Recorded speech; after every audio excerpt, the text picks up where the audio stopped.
Boa noite a todos, um prazer estar aqui para mais uma vez podermos refletir um pouco sobre esse tema tão importante.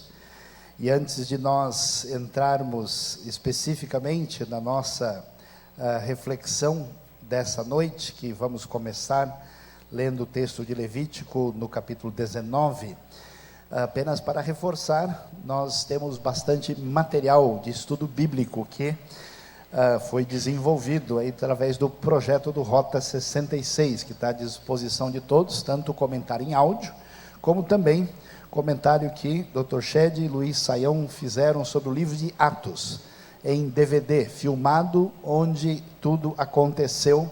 Excelente material para estudo bíblico, até para pequenos grupos, e a mesma coisa acontece com cartas da prisão, com Efésios, Filipenses, Colossenses e Filemão, que estão à disposição dos irmãos. E mais uma novidade, algo que acabou de ser lançado, o Sermão do Monte, que a gente desenvolveu uma reflexão detalhada sobre Mateus, do capítulo 5 até o capítulo 7, nós temos aí o grande ensino de Jesus a respeito das bem-aventuranças, o famoso Sermão do Monte, que serve para a nossa reflexão e entendimento. E um outro material interessante, uma série completa de pregações sobre o livro do Apocalipse, que os irmãos também vão ter ali à sua disposição. Mas eu queria convidar vocês a acompanharem a leitura do livro de Levítico, capítulo 19, lendo na Nova Versão Internacional. O texto diz o seguinte, disse ainda o Senhor a Moisés: diga o seguinte a toda a comunidade de Israel: sejam santos, porque eu, o Senhor, o Deus de vocês, sou santo. Respeite cada um de vocês a sua mãe e o seu pai, e guarde os meus sábados. Eu sou o Senhor, o Deus de vocês. Não se voltem para os ídolos, nem façam para si deuses de metal. Eu sou o Senhor, o Deus de vocês. Quando vocês oferecerem um sacrifício de comunhão ao Senhor, ofereçam-no de modo que seja aceito em favor de vocês. Terá que ser comido no dia em que oferecerem ou no dia seguinte. O que sobrar até o terceiro dia será queimado. Se alguma coisa for comida no terceiro dia, estará estragada e não será aceita. Quem comer sofrerá as consequências da sua iniquidade, porque profanou o que é santo ao Senhor, será eliminado do meio do seu povo. Quando fizerem a colheita da sua terra, não colham até as extremidades da sua lavoura, nem ajuntem as espigas caídas de sua colheita. Não passem duas vezes pela sua vinha, nem apanhem as uvas que tiverem caído. Deixem-nas para o necessitado e para o estrangeiro. Eu sou o Senhor, o Deus de vocês. Não furtem, não mintam, não enganem uns aos outros. Não jurem falsamente pelo meu nome, profanando assim o nome do seu Deus. Eu sou o Senhor. Não oprimam nem roubem o seu próximo. Não retenham até amanhã do dia seguinte o pagamento de um diarista. Não amaldiçoem o surdo, nem ponham pedra de tropeço à frente do cego. Mas tema o seu Deus, eu sou o Senhor. Não cometam injustiça no julgamento. Não favoreçam os pobres, nem procurem agradar os grandes, mas julguem o seu próximo com justiça. Não espalhem calúnias entre o seu povo. Não se levantem contra a vida do seu próximo. Eu sou o Senhor. Não guardem ódio contra o seu irmão no coração. Antes, repreendam com franqueza o seu próximo, para que por causa dele não sofra as consequências de um pecado. Não procurem vingança, nem guardem rancor contra alguém do seu povo, mas ame cada um o seu próximo como a si mesmo. Eu sou o Senhor. Obedeçam as minhas leis. Não cruzem diferentes espécies de animais. Não plantem duas espécies de sementes na sua lavoura. Não usem roupas feitas com dois tipos de tecido. Pois vamos ver todo mundo direitinho aqui como é que está. Se um homem deitar-se com uma escrava prometida a outro homem, mas que não tenha sido resgatada nem recebido sua liberdade, aplique-se a devida punição, contudo não serão mortos, porquanto ela não havia sido libertada. O homem, porém, trará ao Senhor à entrada da tenda do encontro um carneiro como oferta pela culpa. Com o carneiro da oferta pela culpa, o sacerdote fará propiciação por ele perante o Senhor, pelo pecado que cometeu. Assim o pecado que ele cometeu será perdoado. Quando vocês entrarem na terra e plantarem qualquer tipo de árvore frutífera, considerem proibidas, literalmente incircuncisas, as suas frutas. Durante 3 anos vocês as considerarão proibidas, não poderão comê-las. No 4º ano, todas as suas frutas serão santas, será uma oferta de louvor ao Senhor. No 5º ano, porém, vocês poderão comer as suas frutas, assim a sua colheita aumentará. Eu sou o Senhor, o Deus de vocês. Não comam nada com sangue, não pratiquem adivinhação, nem feitiçaria, não cortem o cabelo dos lados da cabeça, nem aparem as pontas da barba, não façam cortes em seus corpos por causa dos mortos, nem tatuagem em si mesmos. Eu sou o Senhor. Ninguém desonre a sua filha tornando uma prostituta, senão a terra se entregará à prostituição e se encherá de perversidade. Guardem os meus sábados e reverenciem o meu santuário. Eu sou o Senhor. Não recorram aos médios, nem busquem os espíritas, pois vocês serão contaminados por eles. Eu sou o Senhor, o Deus de vocês. Levante-se na presença dos idosos, honre os anciãos, temam o seu Deus. Eu sou o Senhor. Quando um estrangeiro viver na terra de vocês, não o maltratem. O estrangeiro residente que viver com vocês será tratado como natural da terra. Ame-no como a si mesmo, pois vocês foram estrangeiros no Egito. Eu sou o Senhor, o Deus de vocês. Não usem medidas desonestas. Quando medirem comprimento, peso ou medida, usem balanças de peso honestos, tanto para cereais quanto para líquidos. Eu sou o Senhor, o Deus de vocês, que os tirei da terra do Egito. Obedeçam a todos os meus decretos e todas as minhas leis e pratiquem-nas. Eu sou o Senhor. Quando nós lemos texto como esse de Levítico, que é um dos capítulos talvez mais significativos em termos de nos dar um resumo geral daquilo que representa a direção de Deus para o povo de Israel quando sai do Egito e quando é libertado da escravidão e faz com Deus a aliança do Sinai. E a gente lê um texto como esse e pergunta, mas espera aí, que texto complicado é esse? Afinal de contas, o que isso tem a ver com a nossa vida, vivendo hoje no século 21, no Brasil, no Rio de Janeiro, na realidade nossa, o que isso tem a ver conosco? E como é que a gente pode entender esse texto, entender de uma maneira que ele faça sentido e que relação isso tem com a nossa vida? Em primeiro lugar, é necessário entender que quando a Bíblia nos apresenta as recomendações de Levítico, nós temos um povo que é resgatado por Deus e que vive no ambiente onde toda a realidade do paganismo politeísta existe como realidade, desde o que eles encontraram no Egito, até tudo aquilo que eles vão encontrar também na terra de Canaã. E quando a gente fala de paganismo politeísta, desse mundo complicado de adoração a deuses diferentes, a gente não faz ideia do que está associado com esse tipo de paganismo. Em primeiro lugar, esse paganismo do mundo antigo, começando no Egito, mas também presente em outros ambientes, é a realidade, porque existe uma tremenda injustiça e exploração do próximo na sociedade. A gente não para prestar atenção muito nisso, mas no mundo antigo, as ruínas maravilhosas que são visitadas dos antigos persas, gregos, romanos, e principalmente dos babilônios e dos egípcios, que servem hoje como referência, assim, de muito do progresso que havia nos tempos mais antigos, esse contexto era um contexto de tremenda opressão. Imagina a vida de um sujeito que nascia no Egito e gastava o tempo todo, a vida toda como escravo, para fazer um caixão gigante de pedra para enterrar um faraó que era visto como uma espécie de divindade. Quando a gente lê o livro de Êxodo, a famosa libertação de Deus de Israel, com as 10 pragas, na verdade existe ali uma controvérsia teológica e social. O Deus dos hebreus que são escravos é um só, contra tantos deuses do Egito, e cada praga, onde o poder de Deus se mostra vencedor, significa a derrota de um daqueles deuses, que é um Deus da legitimação da perversidade e da maldade nesse ambiente social. Além disso, esse contexto desse mundo antigo, havia uma espécie de fascinação com a morte.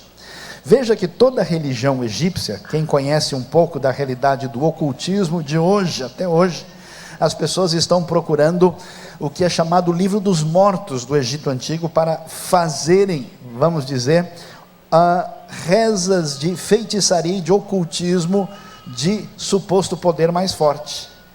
A fascinação pela morte, a preparação do faraó para que ele pudesse chegar ao mundo dos mortos e lá encontrar supostamente Ísis, Osíris e assim por diante, Anubis e todos os deuses do Egito, era o foco da vida. Essa fascinação mórbida que existia lá, existia em certa medida também em Canaã, onde certos rituais faziam com que as pessoas estivessem associando a morte e todas as impurezas ligadas à morte com o culto e com o sagrado. Dessa maneira, Israel vai ganhar uma identidade através da libertação que Deus lhe dá, e nesse contexto tem o desafio de ouvir a palavra de um Deus que não pode ser dominado pelo poder humano, vai se submeter à aliança marcada pela graça, pelo Hesed divino, que é a palavra fundamental que aparece lá, que a gente traduz às vezes por graça, por amor, por misericórdia, dependendo do texto do Antigo Testamento, isso significa uma ideia de amor incondicional, graça que nós vimos ontem, que permite que esse povo impuro, limitado e pecador tenha meios de relacionar-se com Deus por meio do tabernáculo, dos sacerdotes e das 5 ofertas e sacrifícios principais que são descritos em Levítico, do capítulo 1 até o capítulo 7, depois o irmão pode ler com atenção, esse texto interessante que mostra a participação tanto do ofertante, como do próprio sacerdote, e onde aparece o primeiro sacrifício, chamado holocausto, que em hebraico se diz olá, porque o verbo alá significa subir, que a fumaça subia diante do Senhor, e as suas formas substantivas dão, é estranho ouvir isso em português, olê, olá, o sacrifício, está botando para queimar, a coisa é mais ou menos assim. Então esse sacrifício, olá, holocausto, que era o mais importante, onde todo animal era queimado inteiramente diante do Senhor, esse holocausto aparece lá com a sua regulamentação em 2 discussões entre Levítico 1 e 7. Depois aparece a famosa expressão minhá, que é o sacrifício que as Bíblias antigas, na verdade é uma oferta, por alguma razão que eu nunca descobri, traduziu por oferta de manjares, e tem que manjares muito do texto para entender que não tem nada a ver com pudim, manjar ou qualquer flan de baunilha ou coisa parecida. Esse suposto manjar era uma oferta de cereal, naturalmente podendo ser trigo ou cevada, o que vai mostrar para a gente uma coisa interessante, que essa ideia do sacrifício envolvia aquilo que estava à disposição dessa comunidade de Israel, que é uma comunidade que é essencialmente nômade, seminômade, que cuida de rebanhos, principalmente cabras e ovelhas, mas que logo tem a sua transição para viver de maneira agrícola quando se estabelece em Canaã.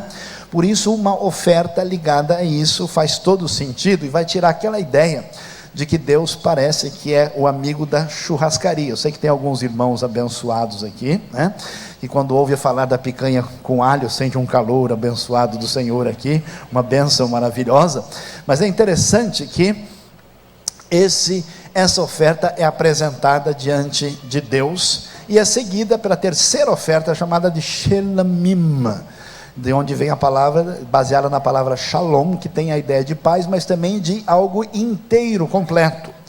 E essa oferta é chamada de oferta de comunhão, sacrifício de comunhão, ou sacrifício pacífico, que muitas vezes era feito no sentido de agradecimento a Deus, de apresentação de uma postura de felicidade por aquilo que Deus tinha dado, mas também envolvia a comunhão dentro da própria comunidade. E essas ofertas eram seguidas pelas duas últimas, que eram chamadas de Hatat e Asham, que sejam oferta pelo pecado, sacrifício pelo pecado, sacrifício pela culpa, tanto daqueles que seriam erros feitos de maneira pecaminosa mesmo, e aqueles que às vezes eram feitos sem intenção, sem o conhecimento da pessoa, sem aquela consciência, mostrando para nós que o pecado não é uma realidade meramente sociológica ou psicológica, é uma realidade objetiva.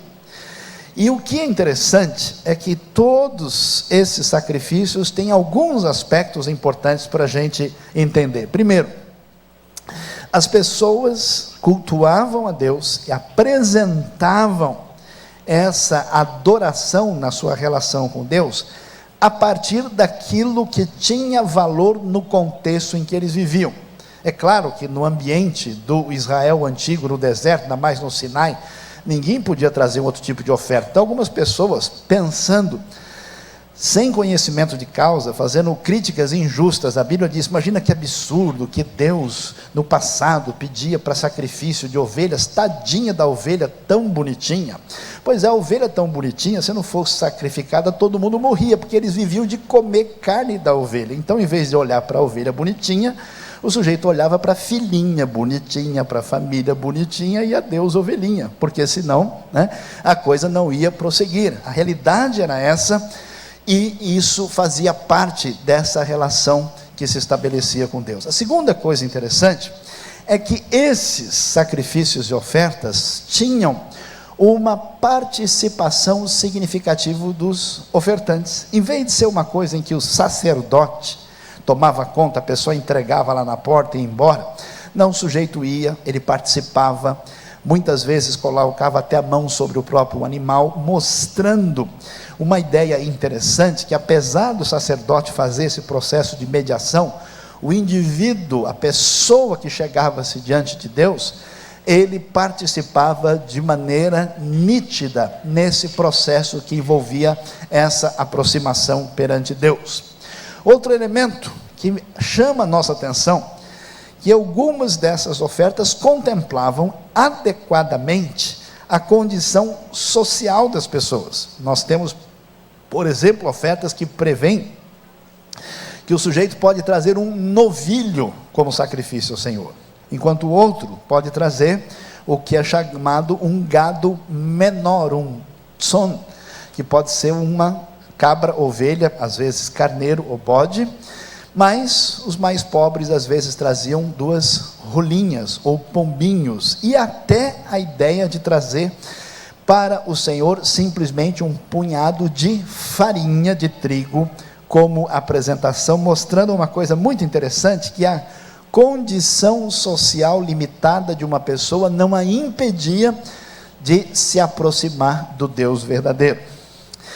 Além disso, o aspecto importante, fundamental, que aparece nesses sacrifícios, é o que a gente vai chamar do aspecto cultico. Por quê?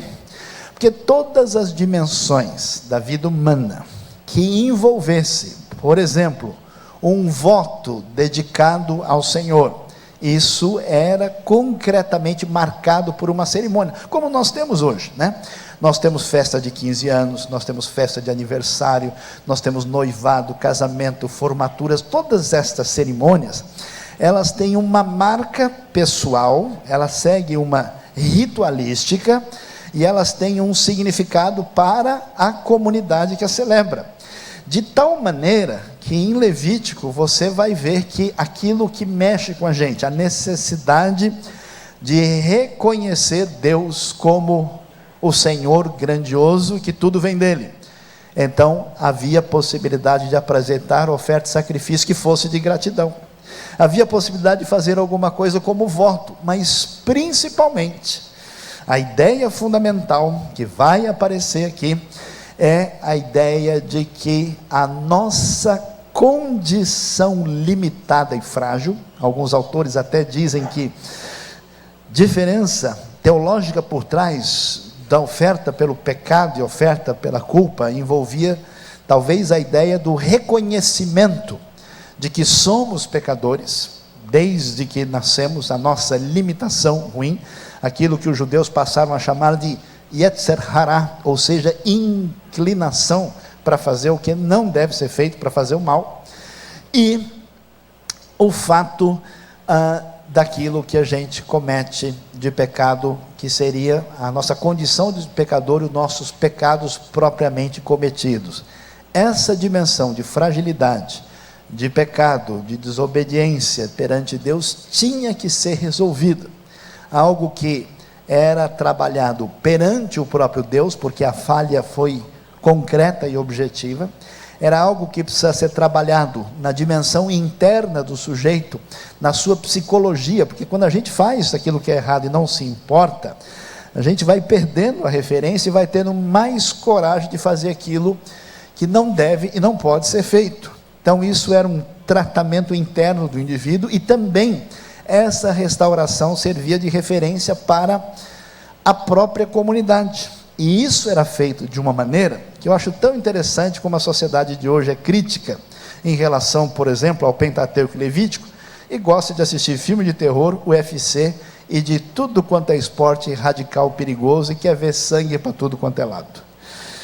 É interessante, lá não havia um interesse mórbido por essas coisas, mas havia a ideia muito valiosa e significativa, que o Deus que se revelou a Israel era o Deus que é chamado Deus da vida, o Deus que garante todos os benefícios à sua volta, que é o seu Deus, e que ninguém deveria associar o culto a Deus àquilo que era considerado morte.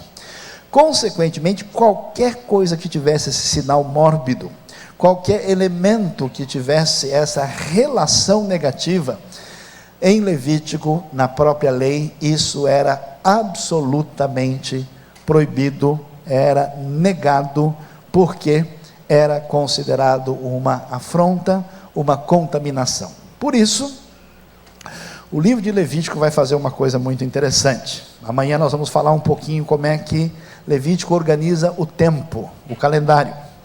Onde nós mencionamos e progredimos aqui agora a ver que existe uma dimensão do espaço que é considerado sagrado. Então Levítico faz um degradê desse espaço, mostrando o seguinte: vocês precisam ver concretamente, assim como numa cerimônia de derramamento de sangue, em que morria um pequeno animal por causa do pecado, ficava claro que o salário do pecado é a morte. Isso trazia um impacto psicológico e social para a comunidade. Também no livro de Levítico, a divisão dos espaços era fundamental e era didática. O pessoal podia ver claramente que existia um espaço dedicado a Deus, onde havia um espaço externo no pátio do tabernáculo, uma tenda da revelação ou da congregação, um lugar santo e um lugar santíssimo. Fora do tabernáculo havia o acampamento, que as versões antigas chamam de arraial. Fora do acampamento estava um lugar que era marcado por impureza, e fora, mais distante, ficava o lugar chamado de mais impuro, onde, por exemplo, para onde foi enviado o bode emissário, em Levítico, conforme vemos no capítulo 16, e lá era considerado a referência máxima da impureza. Então a ideia de Levítico toda funciona assim: quem está na condição de pureza não pode, tem que tomar cuidado para não se contaminar. Existe a possibilidade da pessoa sair da posição de puro para contaminado, e isso deve ser evitado. Aquele que está contaminado tem que sair dessa posição por meio de uma ritualística, que geralmente envolvia o lavar-se em água, para que ele pudesse mostrar-se ao sacerdote e ser readmitido na condição de puro. Quando alguém estava numa situação de, além de puro, que é santo, consagrado ao Senhor, e ele se deixasse contaminar, ele poderia contaminar-se ou até ir numa situação pior, que seria profanação, onde não seria apenas o sacerdote ou uma pessoa sagrada que, por exemplo, tocou num corpo morto, mas alguém que foi muito além disso. e de fato cometeu profanação, como nós vamos ver o caso dos filhos de Arão, Nadab e Abiú, capítulo 10 de Levítico, chama atenção para a gente o que nós vamos encontrar lá. E o oposto, nós vamos ver também essa necessidade de uma purificação, de uma santificação, saindo dessa condição, conforme os diversos textos vão nos apresentar. Portanto, o que Levítico vai fazer? Nos 7 primeiros capítulos, nós vamos ter todas as regras ligadas ao espaço sagrado e aquilo que envolve as ofertas e os sacrifícios estabelecidos. Do capítulo 8 até o capítulo 10, aparecem lá as pessoas sagradas, aparece a ordenação de Arão, os detalhes que envolvem a sua ordenação e tudo aquilo que representa essa frase que é central em Levítico capítulo 19, que é a ideia do Senhor ser santo. E como nós dissemos ontem, que é muito importante e valioso para nós, preste bem atenção, nós não podemos deixar de depender de Deus todos os dias na nossa vida. Algumas pessoas que começam a estudar e aprendem um pouco mais, vão se esquecer que o conhecimento e a sabedoria são boas. O que não é muito bom é você mesmo. Você, se jogar você no mato, o mato devolve, ele não quer. Tudo que a sua mãe pensa a seu respeito, ela está redondamente enganada. Consequentemente, por causa disso, se a gente não prestar atenção, o conhecimento, o Ministério Espiritual da Saúde adverte, pode produzir orgulho e desgraça. Mesmo o nosso crescimento em espiritualidade, mesmo a nossa condição, que vai desenvolvendo uma coisa perigosa chamada uma insensibilidade no coração. Da mesma maneira como o sumo sacerdote Arão, que é a pessoa mais sagrada, que no Yom Kippur era o único que podia entrar uma vez por ano para fazer expiação pelo pecado do povo, foi quem fez o bezerro de ouro. Parece uma ironia, mas há muita sabedoria por trás disso. Da mesma maneira, assim que o sacerdócio aparece, logo em seguida, os filhos do sacerdote Arão vão oferecer a Deus aquilo que é chamado de fogo estranho, que significa fogo profano, que ofende a santidade de Deus. É quando as pessoas já não pensam mais em tratar Deus com a seriedade que Ele merece. Lembra quando você se converteu? Old times, né? Saudades, que beleza, né? Sessão nostalgia, forever young, né? Vamos lá. A gente lia a Bíblia com uma disposição toda diferente. Falava em Jesus, o sujeito, né, está sorrindo, chamando o urubu de meu louro, feliz da vida. Depois vai ficando crente velho, vira tudo bandido, né? Tudo os caras de pau de Jesus, né? A pessoa não tem mais o mesmo tipo de relação com Deus, e ele se acostuma. Levítico mostra uma preocupação constante de não se perder na dimensão onde está a separação entre o limitado e o finito, e o Deus grandioso e infinito. O sujeito pecador e frágil e sujeito a essa situação constante, e o Deus santo. Essa vigilância constante é extremamente significativa. Como Levítico prossegue, falando da realidade da vida, do capítulo 11 até o capítulo 15, o texto vai tratar de alguns assuntos um tanto quanto diferentes e interessantes. Vai tratar dos animais que eram puros e os que não eram puros, aqueles que podiam ser comidos e o que não podiam ser comido. Qualquer bicho que se arrastasse pelo chão, como diz o texto, qualquer bicho que passa no lugar de impureza devia ser rejeitado, porque o chão é um lugar onde se colocam os mortos, e a morte está presente nisso. Qualquer animal que evocasse uma relação entendida como de vida era puro, e animais que fossem carnívoros ou comessem carniça ou que evocasse esse tipo de coisa eram proibidos. Nós vamos encontrar no capítulo 12 e 15 umas regras interessantes sobre os fluxos que saem do corpo, tanto os fluxos naturais do homem e da mulher e os fluxos não naturais, quando alguém está enfermo. E a pergunta é: o que é que Deus quer nos dizer com essas coisas? É muito interessante, porque aquilo que sai do homem e da mulher, que é semente para a vida, que dá continuidade à raça humana, que envolve aquilo que está presente na aliança com Abraão, que eles devem crescer e multiplicar, aquilo que era para a vida tornou-se morte, e consequentemente é referência de contaminação. Qualquer pessoa que tivesse com qualquer relação de fluxo do corpo era considerada impura. E finalmente, capítulo 13 e 14, que é capítulo 16 em diante, o tema de Levítico vai mudar, vai se concentrar em outros aspectos. Capítulo 13 e 14 vai falar de tsarat, que significa literalmente lepra, mas é muito mais que lepra. Era todo tipo de doença que surgisse na pele, que pudesse mostrar que a pessoa tinha um problema grave. Isso podia indicar lepra, podia indicar cancro, podia ser vitiligo, podia ser câncer de pele, podia ser uma série de doenças que se manifesta na pele, e a pessoa precisava ser isolada da comunidade e aguardar o momento até que ele pudesse ser purificado ou não, para viver de novo dentro da comunidade. E junto com essa lepra, que é descrita com detalhes no capítulo 13, nós temos a lepra da casa, que aparece no capítulo 14, que muito seguramente significa mofo, ou seja, sinal de impureza, doença e possível morte dentro da realidade do povo de Israel. O que nós vamos entender com isso, e como é que a gente relaciona isso com Levítico capítulo 19 e com a nossa vida? Primeiro, algumas lições práticas para nós quando lemos essas leis que estão aqui. Nós podemos, de maneira bastante prática, entender que as leis que aparecem no Pentateuco, em Levítico, na Torá, tem pelo menos 3 tipos fundamentais de leis. Quais são essas leis? Algumas dessas leis são leis nitidamente cerimoniais e litúrgicas, leis que envolvem os sacrifícios, leis que ensinavam didaticamente separação da pureza e da impureza. E às vezes a gente lê coisa, mas pastor, por que eles faziam isso? Por exemplo, era proibido fazer marca no corpo. A tradução da NVI chama de tatuagem.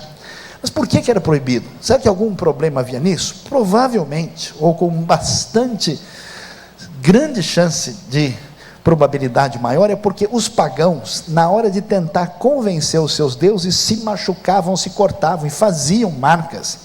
E a ideia é que Israel não se associassem do jeito que eles faziam. Em próprio Levítico 19 tem um mandamento meio esquisito: não cozinhe o cabrito no leite da cabra. O que significa isso? Essa é a razão porque um judeu religioso ortodoxo hoje está fora do cheeseburger. Sobrou para você, nada de bife à parmegiana, não come de jeito nenhum, porque não mistura leite com carne ou queijo com carne. Mas por que o mandamento está lá? Possivelmente isso deve ter sido algum tipo de ritual cananita, oferecido a alguma divindade. É como se a gente falasse assim: ó, pessoal, não coloque farofa com galinha preta na frente da sua casa. Imagina uma pessoa lendo isso no Cazaquistão, né, ou lendo lá no interior da Mongólia. Mas qual é o problema de colocar, né, farofa? Não entendi. Agora quem está na realidade brasileira sabe o que significa isso. Para a gente tem sentido, para eles não tem nenhum. Então isso devia ter algum significado. Esses mandamentos cerimoniais, didáticos, importantes, que ajudavam a entender de maneira concreta a grandiosidade, a santidade de Deus, para nós não tem sentido mais prático. Por quê?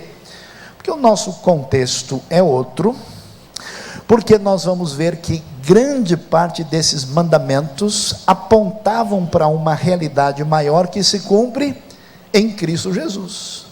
Os irmãos, que eu percebi aqui na igreja, não tem sacrifício, pelo menos ninguém está matando nenhum novilho, a não ser que se for um churrasco. Se for um churrasco, o pastor Wander avisa aí que a gente sente no coração profundamente de estar com os irmãos naquele dia, né? Amém, irmãos? Quantos sentiram uma bênção aqui? Levante a mão, né? Então, nós não precisamos praticar esses mandamentos cerimoniais, né? A ideia de que eles apontam para uma realidade maior, que no eixo da história se cumpriram em Cristo, e portanto eles não são uma necessidade. No entanto, a lei não tem mandamentos apenas circunstanciais e mandamentos que evocam essa realidade litúrgica e cerimonial. Nós temos, por exemplo, mandamentos na lei que são de cunho social, cunho político. Eu de propósito li capítulo 19 para vocês, porque 19 é muito interessante, é mais ou menos o espelho geral de Levítico. Ele tem o texto mais importante no começo do capítulo, que fala: sejam santos porque eu sou santo, que é a frase que o apóstolo Pedro vai tomar para reforçar isso lá no Novo Testamento. E ele apresenta essa mistura de diversos preceitos. E por quê? Porque a ideia do Antigo Testamento, a ideia de Israel, é que a vida com relação a Deus era totalmente integrada. Não tem esse negócio que tem hoje em dia, que o crente serve a Jesus, mas ele entrega o que para Jesus? Só o coração. Igual o cara que fumava sem parar. Perguntaram para ele: você aceitou a Jesus? Eu, não, meu coração é de Jesus, mas o pulmão é da Souza Cruz. Aí o negócio não funciona. É a pessoa que a vida dele é de Jesus, mas a contabilidade da empresa não é, Jesus nem entra lá. A vida moral dele, ele deixa à parte. Não, isso aqui não tem nada a ver, é minha escolha pessoal. Então a pessoa vive uma vida imoral, uma vida desonesta, uma vida de mentira, uma vida de exploração e de engano dos outros, ou até mesmo dos seus próprios funcionários. É uma pessoa que se afasta da ideia clara de que Deus é santo, ele deve ser santo. No Levítico, todas as referências que envolvessem a vida, em qualquer aspecto, tinham que lembrar da santidade devida ao Senhor. E esses mandamentos, muitos são: não coloque tropeço diante do cego. Quando você tiver que pagar uma pessoa que trabalha para você, um diarista, não se aproveite do indivíduo, pague ele no mesmo dia, deixe de enrolar os outros. A pessoa tem dinheiro na conta e não deposita, fica só passando a conversa, para deixar o dinheiro aplicado, enquanto deixa o outro no sufoco. Está errado. Essas atitudes que envolvem questões que dizem respeito à terra, que dizem respeito à maneira como tratar os necessitados. Você vê que coisa interessante, quando você for colher na sua vinha, na Bíblia, na linguagem da manhã, vai estar assim, ó: deixa de ser mão de vaca, deixa de ser fuinha, não pegue tudo, deixa o restinho lá para o pobre, para o necessitado e até para o animal selvagem. Tem lei ecológica no Levítico. Toda essa dimensão que envolve justiça social, o primeiro documento da língua hebraica, de 3.000 anos atrás, a inscrição de Hirbet Keiafa, descoberta recentemente, a preocupação é justiça para aqueles que estão numa situação desfavorável: o pobre, a viúva, o órfão, aqueles que poderiam ser vítimas de pessoas perversas que se aproveitassem dele, e tivéssemos uma repetição do quadro da escravidão, negando a dignidade humana. Muitos desses mandamentos não dá para a gente trazer para a nossa realidade diretamente, porque nós não somos uma teocracia. Por exemplo, a terra de Israel tinha lei de plantio, de deixar descansar a terra, ela não podia ser vendida perpetuamente, existia um mecanismo de impedir que a miséria se estabelecesse. Mesmo que não dê para transplantar cada um dos detalhes, os princípios por trás de justiça, de dignidade, de direito, de valor da vida humana, são importantes e valem como referência para a construção de uma sociedade sadia e adequada. Sejam santos. Eu gosto de ler isso, chega, me arrepia ler Levítico 19, porque não tem argumento no texto que seja racional, que dependa da pessoa humana. Quando Deus ordena, ele diz somente um argumento: eu sou o Senhor, eu sou o Senhor. Isso basta como referência de Deus. E finalmente, nós temos mandamentos morais, teológicos, mandamentos claros que dizem: não cometam assassinato, não matem, não cometam adultério, não roubem. Há vários mandamentos: não tenham outros deuses além de mim. Vocês devem saber que eu sou o Senhor. E esses mandamentos nitidamente são diretrizes que estabelecidas na lei, permanecem no Antigo Testamento e são referência para a nossa vida. Por isso, meus queridos irmãos, um convite verdadeiro e profundo para vocês: leiam a Bíblia, estudem a palavra de Deus, não desprezem um versículo sequer que ela entre na sua mente, mexa no seu coração, e que você pense em duas coisas nessa noite, para pensar sobre o livro de Levítico. Primeiro, que a sua vida como um todo, sem departamentos separados, sem áreas que estejam debaixo do seu controle autônomo, devem ser sujeitas àquele que é o único Senhor. E a grande lição para nós, que talvez estamos nos acostumando com o que é errado, vendo baixaria na televisão e achando legal, vivendo numa sociedade onde as palavras imundas rodam para lá e para cá e a gente ri junto e não tem problema, fazendo coisas desonestas, pequenas e grandes, permitindo que a nossa vida entre numa situação de pecado e achando que depois a gente dá um jeito nisso. Palavra de Levítico 19, para a nossa vida e diretriz é: sejam santos, porque o Senhor sou santo. E se por alguma razão a gente tem qualquer dificuldade, algum problema, algo que precisa ser alinhado diante de Deus, assim como a graça de Deus estava disponível para qualquer pessoa que reconhecesse o seu pecado e representativamente trazia um animal, oferecia ao Senhor e chegava diante do sacerdote para que houvesse esperança, restauração, pudesse haver perdão. Para nós hoje, a graça maior, bendita de Cristo Jesus, sacrifício perfeito pelo perdão dos nossos pecados, está estabelecida para qualquer pessoa, sinceramente, se voltar para Deus. Alguns talvez que nunca tomaram essa decisão, devem tomar essa decisão, para que o Cordeiro de Deus, que tira o pecado do mundo, abençoe a sua vida e você seja perdoado.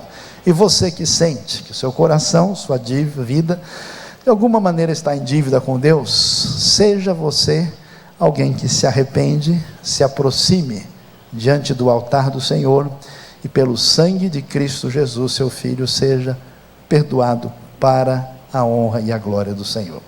Deus nos abençoe, Deus abençoe de modo especial o nosso coração. Amém.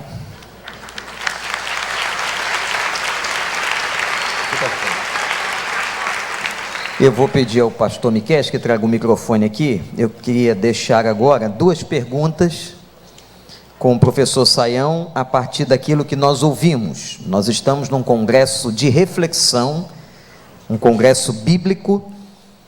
E pastor Sayão, o senhor leu um texto muito diretivo, extraordinário, Levítico capítulo 19, mas a primeira pergunta que eu queria lhe fazer é com base naquilo que muitas vezes nós ouvimos na prática do dia a dia, na vida dos crentes.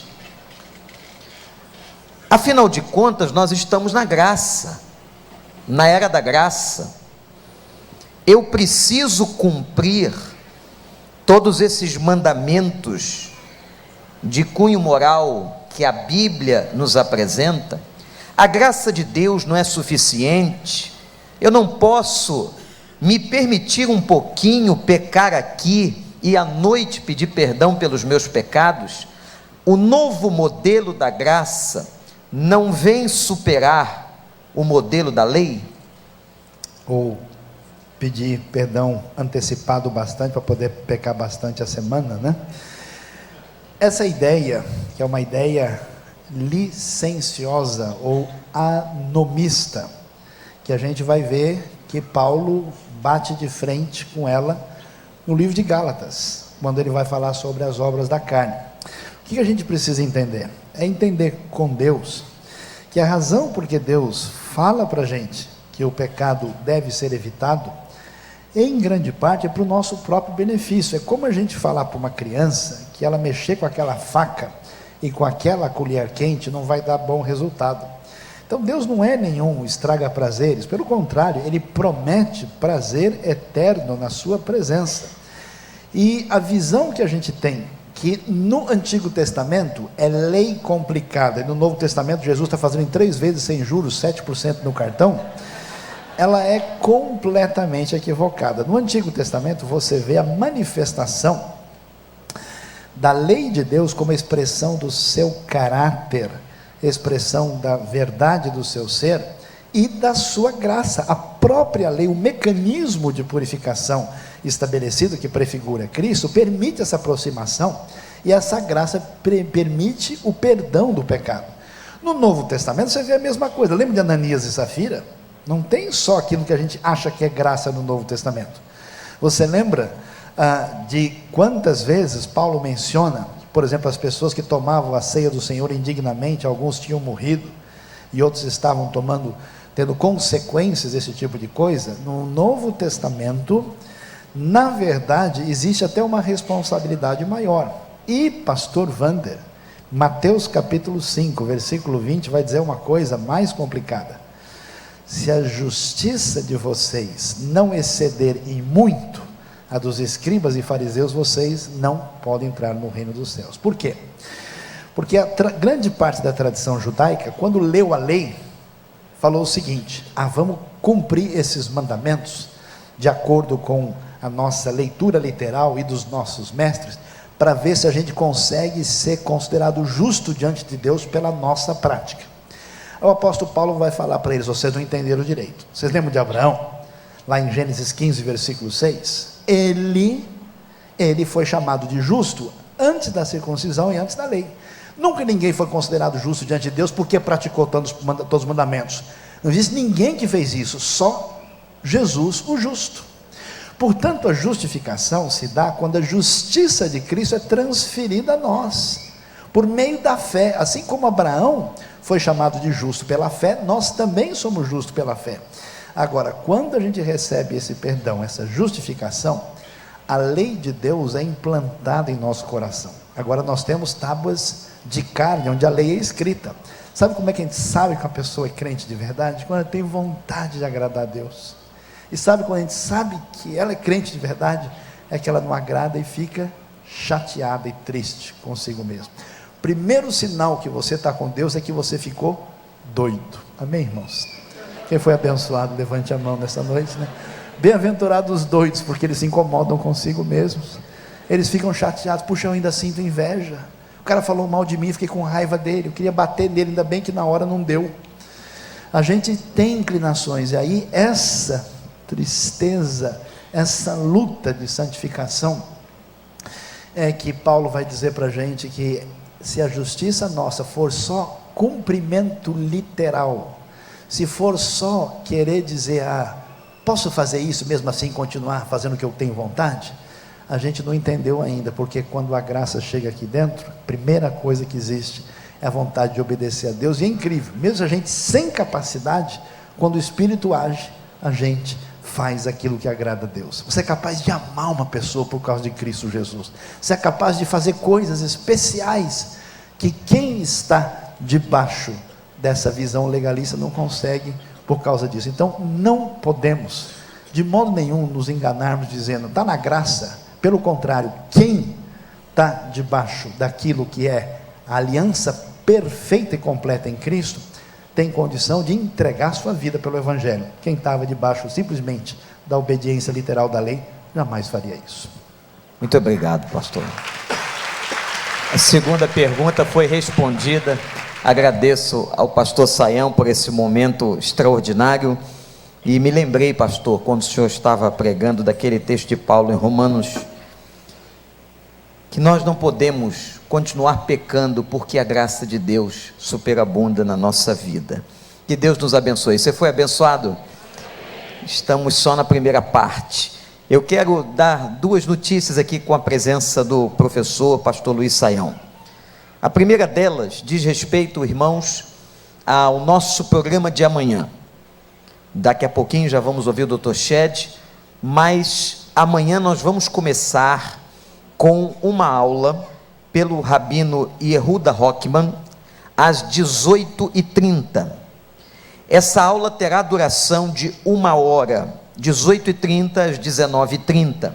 Vamos ter um intervalo, você pode ir para a livraria, para a cantina, que inclusive estão funcionando hoje, e depois do culto às 20 horas, teremos a participação também do Dr. Shed e do pastor Saião.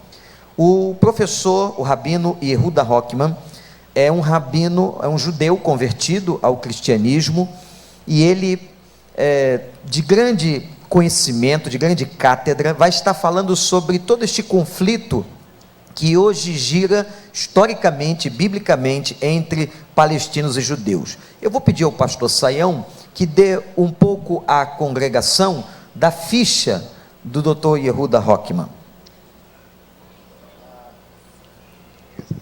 Dr. Yehuda Rockman é uma das pessoas que fazem parte da história do Israel moderno. Nascido lá, ele teve oportunidade de viver um tempo na Argentina e no Brasil, viveu aqui bastante, chegou a estudar, fala português fluente, e faz parte da história. Quando a nação conseguiu sobreviver ao terrível ataque de 67, naquela foto histórica junto ao Muro das Lamentações, Yehuda está ali, numa experiência extraordinária que Deus lhe deu na sua vida, alguém que com toda essa experiência particular dentro da realidade judaica, conheceu o Messias Jesus, que veio primeiramente aos seus, ao povo de Israel, e depois alcançou os gentios. Teve uma história de encontro com Cristo muito especial, quem sabe até ele consegue falar um pouquinho. E foi interessante, durante anos, veja só o que significa isso, alguém ficar 20 anos sem falar com a própria filha por causa da sua decisão. Enfrentou essa situação, a gente vem orando por ele. Finalmente, recentemente, a filha falou com ele, depois de todo esse tempo. Ele tem o estudo, alguém que vai, no ambiente de Israel, dos judeus, a realidade é um pouco diferente por questões culturais e até religiosas. Então, existe um grupo grande de judeus hoje que crê em Jesus, que é chamado de judeu messiânico, e eles têm outra cultura, então eles têm uma sinagoga, só que de alguém que crê em Jesus. Então ele fez os estudos para esse, como um rabino messiânico, fez o seu doutorado nos Estados Unidos, é professor associado ao Instituto Moriá da Universidade Hebraica de Jerusalém. Inclusive ele vai estar também em breve aí, dando algumas aulas no Seminário do Sul, na nossa pós-graduação de exegese, que começa muito em breve. Depois eu até queria falar um pouquinho sobre o seminário, e ele vai estar com a gente aqui, e o homem é uma bênção. Ele está hoje no interior da Bahia fazendo um projeto missionário num lugar em que a grande maioria de nós não gostaria de ir. Com mais de 70 anos de idade, está ali, e ele de fato tem sido uma bênção, e vai poder falar um pouquinho dessa situação difícil que a gente tem no cenário geopolítico do Oriente Médio. Muito bem, irmãos, e também muitas pessoas nos perguntam. No passado, em setembro, nós levamos cerca de 80 pessoas, eu, professor Saião, a Israel, Grécia, Turquia, numa viagem que na verdade não é um turismo, é um investimento na vida espiritual de muitas pessoas. E professor Saião tem um vasto conhecimento da matéria, e nós estaremos fazendo uma outra viagem agora no mês de setembro. Já haverá uma equipe amanhã para apresentar as condições dessa viagem. O pastor Jonatas está aqui representando esta equipe. Pode ficar de pé, Jonatas. Jonatas, que é também pastor junto com o pastor Saião na cidade de São Paulo. E é uma viagem séria, uma viagem de conhecimento bíblico, e infelizmente não podemos levar o número que levamos em setembro passado. Vamos levar apenas 45 pessoas. Portanto, se você já tem algum interesse, hoje já pode começar a conversar com o pastor Jonatas sobre essa situação. Eu tenho certeza que vai ser uma bênção na sua vida. Obrigado, pastor Saião.